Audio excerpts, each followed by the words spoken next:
İsra Suresi 26, 32, 33 ve 57. ayetler ile 73, 80. ayetler arası Medine döneminde, diğerleri Mekke döneminde inmiştir. 111 ayettir. Sure adını ilk ayetin konusu olan İsra olayından almıştır. Geceleyin yürütmek anlamına gelen İsra, Miraç yolculuğunda Resulullah Aleyhisselatü Vesselam'ın bir gece Mekke'den Kudüs'e götürülmesini ifade eder. Surenin diğer bir adı da Beni İsrail suresidir. Rahman ve Rahim olan Allah'ın adıyla. Kendisine ayetlerimizden bir kısmını gösterelim diye kulunu, Hz. Muhammed'i bir gece Mescid-i Haram'dan çevresini bereketlendirdiğimiz Mescid-i Aksa'ya götüren Allah'ın şanı yücedir. Hiç şüphesiz O hakkıyla işitendir, hakkıyla görendir. Musa'ya kitabı, Tevrat'ı verdik ve onu benden başkasını vekil edinmeyin diyerek İsrail oğullarına bir rehber yaptık. Ey kendilerini Nuh ile birlikte gemide taşıdığımız kimselerin çocukları! Gerçek şu ki O çok şükreden bir kuldu. Biz kitapta, Tevrat'ta İsrail oğullarına yeryüzünde muhakkak 2 defa bozgunculuk yapacaksınız ve büyük bir kibre kapılarak böbürleneceksiniz diye hükmettik. Nihayet bu 2 bozgunculuktan ilkinin zamanı gelince sizi cezalandırmak için üzerinize pek güçlü olan bir takım kullarımızı gönderdik.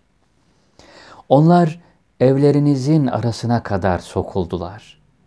Bu herhalde yerine getirilmesi gereken bir vaattı.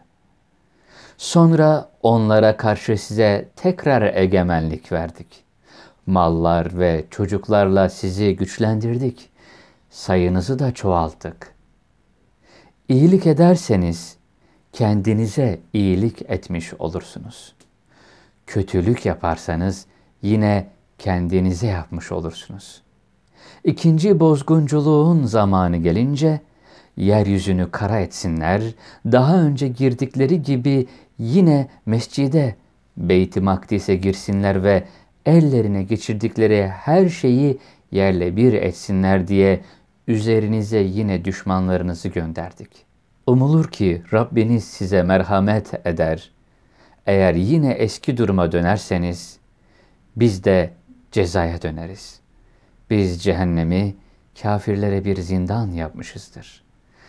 Gerçekten bu Kur'an en doğru yola götürür ve iyi işler yapan müminler için büyük bir mükafat olduğunu ve ahirete inanmayanlar için elem dolu bir azap hazırladığımızı müjdeler.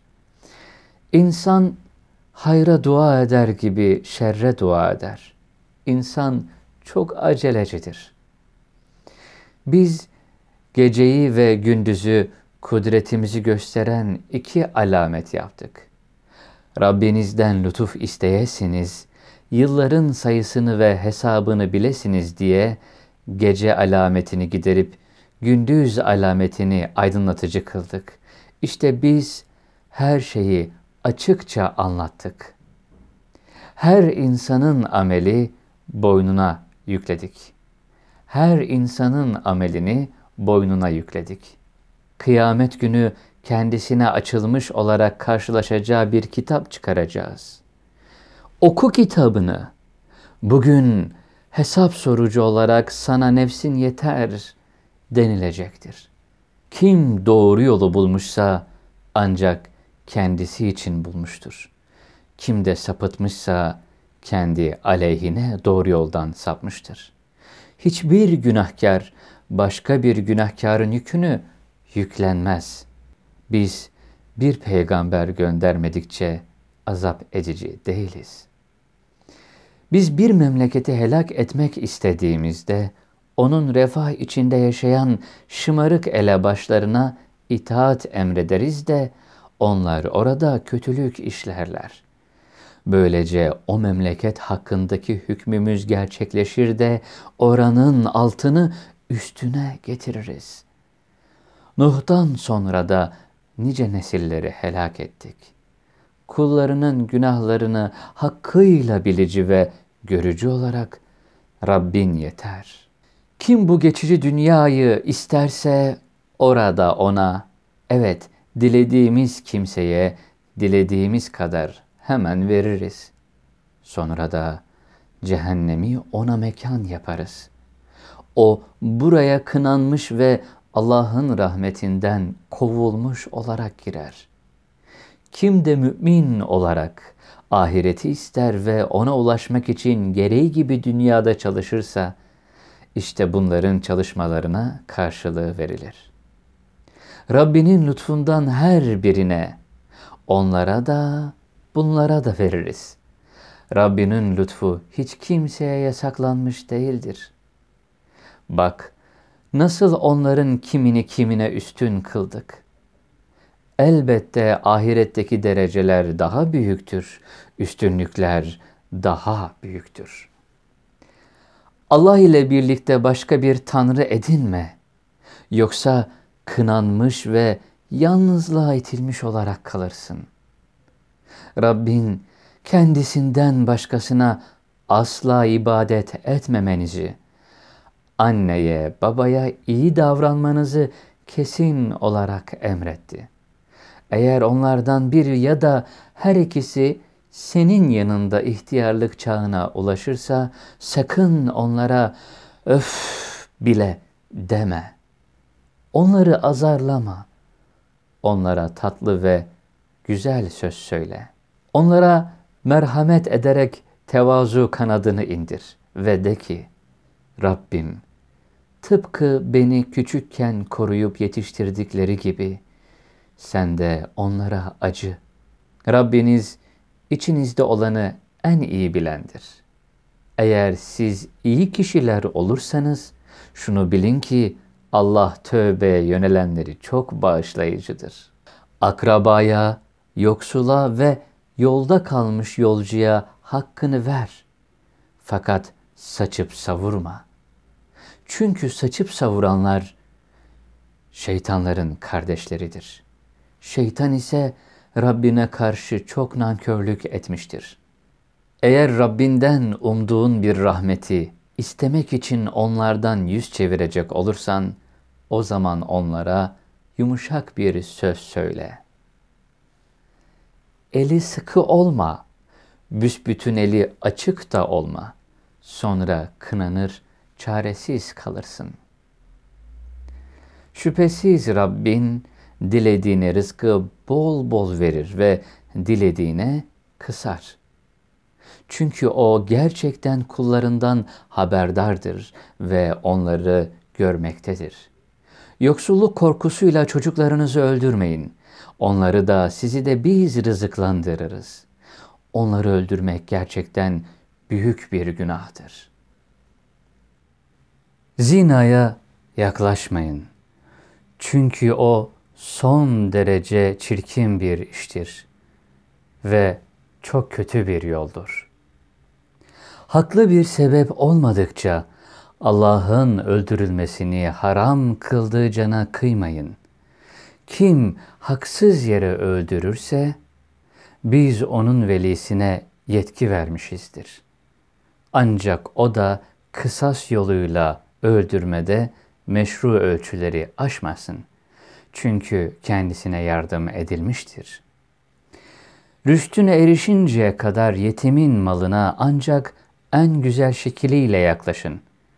Verdiğiniz sözü de yerine getirin. Çünkü söz veren sözünden sorumludur. Ölçtüğünüzde ölçüyü tam yapın. Doğru terazi ile tartın.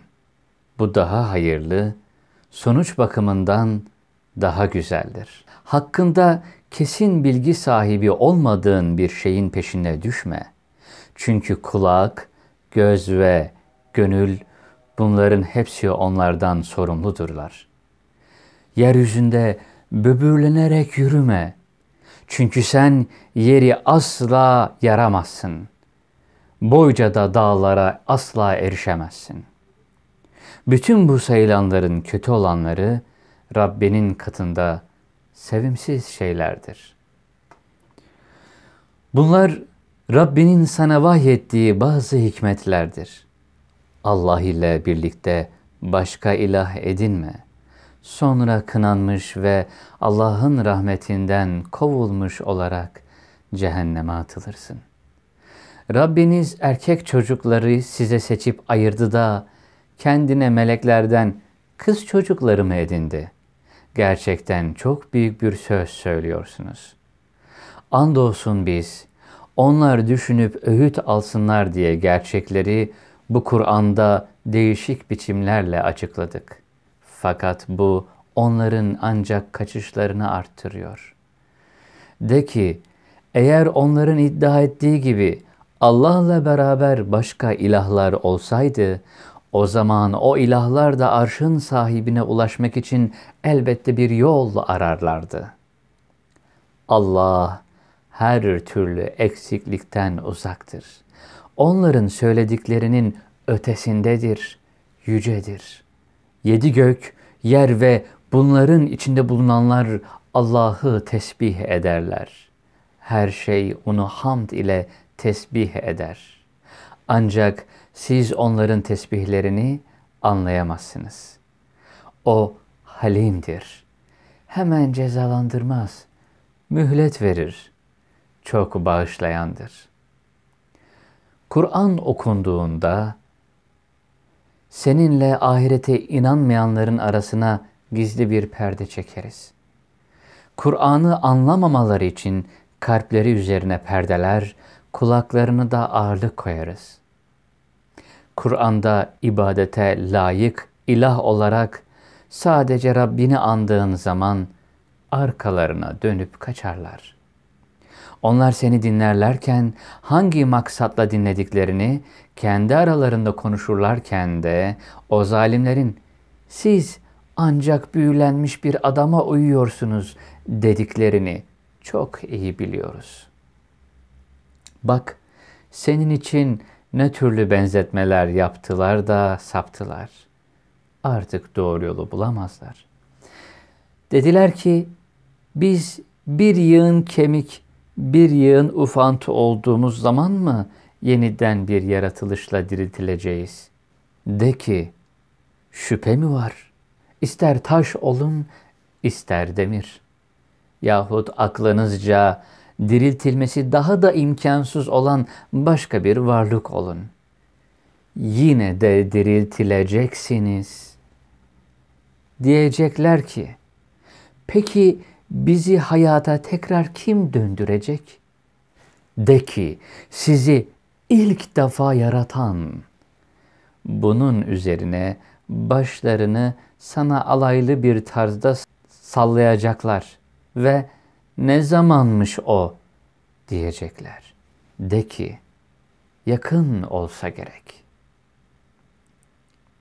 Allah'ın sizi kabirlerinizden çağıracağı, sizin de ona hamd ederek emrine hemen uyacağınız ve kabirlerinizde pek az kaldığınızı sanacağınız günü hatırla. Kullarıma söyle, insanlara karşı en güzel sözü söylesinler. Çünkü şeytan aralarını bozmak ister. Çünkü şeytan insanın apaçık düşmanıdır. Rabbiniz sizi daha iyi bilir. Durumunuza göre dilerse size merhamet eder, dilerse azap eder. Seni de onlara vekil olarak göndermedik. Hem Rabbin göklerde ve yerde kim varsa daha iyi bilir. Andolsun peygamberlerin bir kısmını bir kısmına üstün kıldık. Davud'a da Zebur'u verdik. De ki, onu bırakıp da ilah diye ileri sürdüklerinizi çağırın. Onlar başınızdaki sıkıntıyı ne kaldırabilirler ne de değiştirebilirler. Onların yalvardıkları bu varlıklar hangimiz daha yakın olacağız diye Rablerine vesile ararlar. Rablerine vesile ararlar. Onun rahmetini umarlar. Azabından korkarlar. Çünkü Rabbinin azabı gerçekten korkunçtur. Ne kadar memleket varsa hepsini kıyamet gününden önce ya helak edeceğiz ya da şiddetli bir azapla cezalandıracağız. İşte bu kitapta, levh-i mahfuzda yazılmış bulunuyor. Bizi Kureyş'in istediği mucizeleri göndermekten ancak öncekilerin onları yalanlamış olması alıkoydu. Nitekim Semud kavmine o dişi deveyi açık bir mucize olarak verdik de onlar bu yüzden zalim oldular. Oysa biz mucizeleri sırf korkutmak için göndeririz. Hani sana muhakkak Rabbin insanları çepeçevre kuşatmıştır demiştik. Sana gösterdiğimiz o rüyayı da, Kur'an'da lanetlenmiş bulunan o ağacı da sırf insanları sınamak için vesile yaptık. Biz onları korkutuyoruz. Fakat bu sadece onların büyük azgınlıklarını daha da arttırdı. Hani meleklere Adem için saygıyla eğilin demiştik, secde edin demiştik. Onlar da secde etmişler, saygıyla eğilmişlerdi. Yalnız İblis secde etmemiş, saygıyla eğilmemişti. Hiç ben çamur halinde yarattığın kimse için secde eder miyim, saygıyla eğilir miyim demişti. Yine demişti ki, benden üstün tuttuğun kişi bu mu? Söyler misin? Andolsun eğer beni kıyamete kadar ertelersen, onun soyunu pek azı hariç azdırarak kontrolüm altına alacağım. Allah şöyle dedi: çekil, git. Onlardan kim sana uyarsa, kuşkusuz cehennem tam bir karşılık olarak hepinizin cezası olacaktır. Haydi, onlardan gücünün yettiklerini sesinle, telkinde bulunarak çağrınla ayart. Süvarilerinle, yayalarınla onlara karşı ordu topla. Mallarına, evlatlarına ortak ol. Kendilerine vaatte bulun. Zaten şeytan insanlara aldatmaktan başka bir şey vaat etmez. Şurası muhakkak ki benim kullarım üzerinde senin hiçbir nüfuzun olmayacaktır. Güvenip dayanmak için Rabbin yeter. Lütfuna nail olasınız diye denizde gemileri sizin için yüzdüren Rabbinizdir. Doğrusu o size çok merhametlidir. Denizde bir tehlikeyle yüz yüze geldiğinizde Allah'tan başka bütün yardıma çağırdıklarınız kaybolup gider. O sizi kurtarıp karaya çıkardığındaysa yüz çevirirsiniz. İnsanoğlu çok nankördür. Peki onun sizi karada yerin dibine geçirmeyeceğinden yahut başınıza taş yağdırmayacağından emin misiniz? Sonra kendinize bir koruyucu da bulamazsınız. Yahut sizi bir defa daha denize döndürüp üzerinize bir kasırga göndererek inkar etmeniz sebebiyle sizi boğmayacağından emin misiniz? O zaman bize karşı size arka çıkacak birini bulamazsınız. Andolsun biz insanoğluna şan, şeref ve nimetler verdik. Onları karada ve denizde taşıdık. Kendilerine güzel güzel rızıklar verdik ve onları yarattıklarımızın çoğundan üstün tuttuk. Her insan topluluğunu önderleriyle birlikte çağıracağımız o günde kimlerin amel defterleri sağından verilirse işte onlar amel defterlerini okuyacaklar ve en küçük bir haksızlığa uğramayacaklardır. Bu dünyada kör olan ahirette de kördür. Yolunu daha da şaşırmıştır. O putperestler sana vahyettiklerimizden başka şeyleri yalan yere bize yamayasın diye neredeyse seni ayartıp ondan saptıracaklar. İşte o zaman seni kendilerine dost sayacaklardı. Hatta seni yerinde sağlam tutmasaydık neredeyse biraz da olsa onlara meyledecektin. Ama o zaman sana hayatın ve ölümün sıkıntılarını kat kat tattırırdık. Ey peygamber, sonra bize karşı kendin için hiçbir yardımcı bulamazdın. Yine onlar seni yurdundan çıkarmak için neredeyse sana dünyayı dar etmişlerdi. Ama senden sonra kendileri de fazla kalamayacaklar.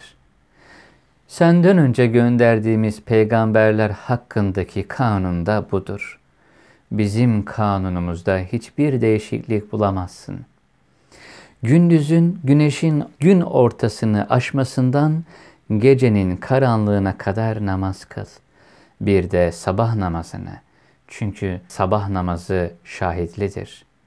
Gecenin bir vaktinde kalkıp kendine mahsus nafile bir ibadet olarak da namaz kıl. Ki Rabbin seni övülmüş bir makama yükselsin. Ve şöyle niyaz et. Rabbim, girilecek yere doğrulukla girmemi, çıkılacak yerden de doğrulukla çıkmamı sağla. Bana tarafından yardımcı bir güç ver. De ki, hak geldi, batıl yıkılıp gitti. Zaten batıl yıkılmaya mahkumdur. Biz Kur'an'dan öyle bir şey indiriyoruz ki, o müminler için bir şifa, bir rahmettir. Zalimlerin ise sadece ziyanını artırır. İnsana nimet verdiğimiz zaman yüz çevirip yan çizer. Başına bir kötülük gelince de hemen karamsarlığa düşer. De ki, herkes kendi mizaç ve karakterine göre iş yapar. Rabbiniz kimin doğru bir yol tuttuğunu çok iyi bilmektedir. Sana ruh hakkında soru sorarlar. De ki, ruhun ne olduğunu ancak Rabbim bilir.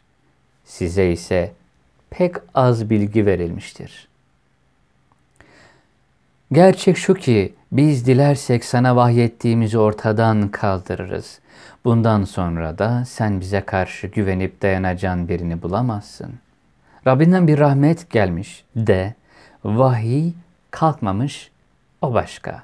Onun sana ihsanı çok büyük olmuştur.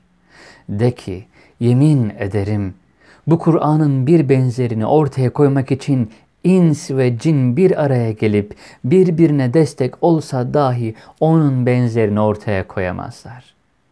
Muhakkak ki biz bu Kur'an'da insanlara gerçekleri anlatmak için her türlü misali denedik. Yine de insanların çoğu inkarcılıkta direndikçe direndiler. Dediler ki, sen bizim için yerden bir kaynak fışkırtmadıkça sana asla inanmayacağız. Veya senin bir hurma bahçen ve üzüm bağın olmalı. İçlerinden de çağıl çağıl nehirler akıtmalısın. Yahut iddia ettiğin gibi göğü üzerimize yağdırmalısın ve Allah'ı ve melekleri şöyle karşımıza getirmelisin. Veya altından bir evin olmalı ya da göğe çıkmalısın. Bize okuyacağımız bir kitap indirmediğin sürece oraya çıktığına da asla inanmayacağız. De ki, Rabbimi tenzih ederim. Ben sadece beşer bir peygamberim. Kendilerine kurtuluş rehberi vahiy geldiğinde insanların inanmalarını ancak Allah peygamber olarak bir beşer mi gönderdi şeklindeki itirazları engellemiştir. De ki, yeryüzünde yerleşip dolaşan melekler bulunsaydı, elbette onlara da peygamber olarak gökten bir melek gönderirdik. Yine de ki, benimle sizin aranızda gerçek şahit olarak Allah kafidir. O kullarını çok iyi bilip görmektedir. Allah kime hidayet verirse doğru yolu bulan işte odur. Kimi de hidayetten uzaklaştırırsa artık böylelerine Allah'tan başka destekçiler bulamazsın. Kıyamet gününde onları kör, dilsiz ve sağır bir halde yüzü koyun süründürerek toplarız. Onların varıp kalacağı yer cehennemdir. Onun ateşi zayıfladıkça yakıcı alevlerini çoğaltarak azaplarını sürdürürüz. Cezaları işte budur. Çünkü onlar ayetlerimizi inkar etmişler ve demişlerdi ki bizler bir kemik yığını ve un ufak olmuşken yepyeni bir yaratmayla dirilecekmişiz. Öyle mi? Düşünmediler mi ki gökleri ve yeri yaratmış olan Allah kendilerinin benzerlerini de yeniden yaratmaya kadirdir. Allah onlar için bir vade takdir etti. Bunda kuşku yoktur. Ama zalimler inkarcılıktan başkasını kabullenmediler. De ki, Rabbimin rahmet hazinelerine eğer siz sahip olsaydınız, harcanır korkusuyla kıstıkça kısardınız. İnsanoğlu pek eli sıkıdır. Andolsun biz Musa'ya açık, seçik 9 ayet verdik. Haydi İsrailoğullarına sor. Musa onlara geldiğinde Firavun ona, "Ey Musa," demişti, "senin büyülenmiş olduğunu düşünüyorum." Musa şöyle dedi, "Çok iyi biliyorsun ki bunları birer ibret olmak üzere ancak göklerin ve yerin Rabbi indirdi. Ey Firavun! Ben de öyle düşünüyorum ki hakikaten senin işin bitiktir." Derken Firavun onların ülkedeki varlığına son vermek istedi. Bu yüzden biz onu ve yanındakileri hepsini denizde boğduk. Arkasından da İsrailoğullarına yurdunuzda oturun. Ahiret vakti gelince hepinizi toplayıp bir araya getireceğiz dedik. Biz Kur'an'ı sadece gerçeğin bilgisi olarak indirdik. O da sana yalnız gerçeği söyleyerek geldi. Seni de ancak müjdeci ve uyarıcı olarak gönderdik. Biz onu insanlara aralıklarla okuyasın diye sureler ve ayetlere ayrılmış Kur'an yaptık. Peyderpey indirdik. De ki siz ona inanın veya inanmayın. Şu bir gerçektir ki bundan önce kendilerine ilim verilen kimseler Hakk'ın kelamı okununca derhal yüzüstü secdeye kapanırlar. Ve Rabbimizi tesbih ederiz. Rabbimizin vaadi muhakkak gerçektir, yerine getirilir derler. Ağlayarak yüzüstü secdeye kapanırlar. Kur'an onların saygısını arttırır. De ki, ister Allah diyerek, ister Rahman diyerek yakarın. Hangisiyle yakarırsanız olur. Çünkü bütün güzel isimler ona mahsustur. Namazınızda, niyazınızda sesini fazla yükseltme. Fazla da kısma. İkisinin arasında bir yol tut. Çocuk edinmeyen, hakimiyette ortağı bulunmayan, acizlikten münezzeh olduğu için bir dayanağa da ihtiyacı olmayan Allah'a hamd ederim de ve tekbir getirerek onun şanını yücelt. Sadakallahul azim. Muhakkak ki Allah